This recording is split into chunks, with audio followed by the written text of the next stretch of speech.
Okay, here's our kitchen. This is to size and scale. Starting off, fridge against the right side, your pantry door. This would be the coffee cabinet. These doors would open up for the toaster oven and coffee machine in here. Drawers below. And that steps out about 1.5 inches beyond the base cabinets, so the countertop dies cleanly into the side of it. Upper cabinets running here. Don't have an appliance garage here, but we can put those items in that coffee cabinet. Lazy Susan in the corner, and these two doors are bound together, so when they open up, those two doors open together. Your sink cabinet centered on the window.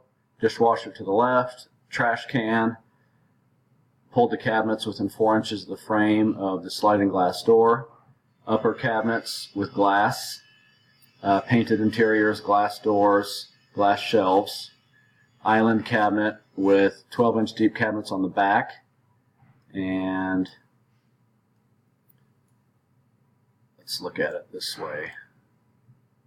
The front of the island, your range with the downdraft, drawer stack to the left, and this cabinet has a spice pull-out in it, so this opens up like a drawer, and for spices, olive oil, etc., etc., and then a tray divider on this side for cookie sheets, cutting boards, etc. And of course we could flip-flop those, that doesn't matter.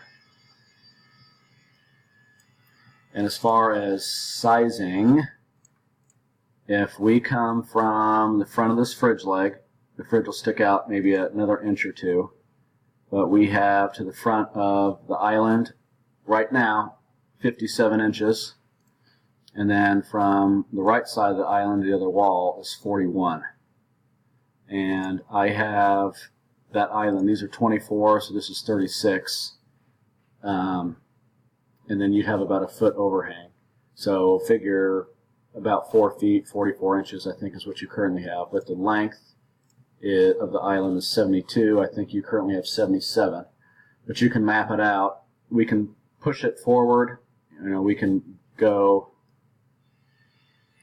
a little bit this way with it. Whoops. Just making sure we have enough room from that pantry door to that corner.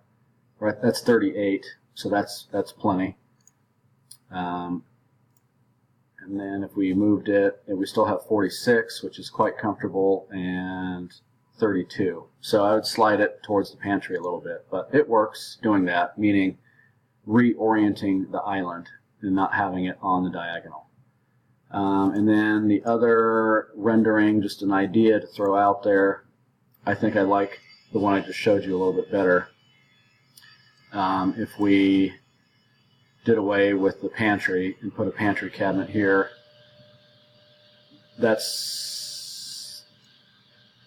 we lose a little bit of countertop space here.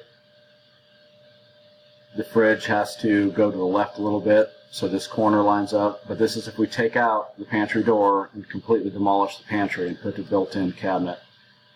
The island size stays the same, but I forgot to put cabinets on the back. But here are the two options, and the estimate I sent you is for this guy here. So let me know what you think. If that works, we can dial it in and make some adjustments. But let me know if you have any questions, guys. Thank you.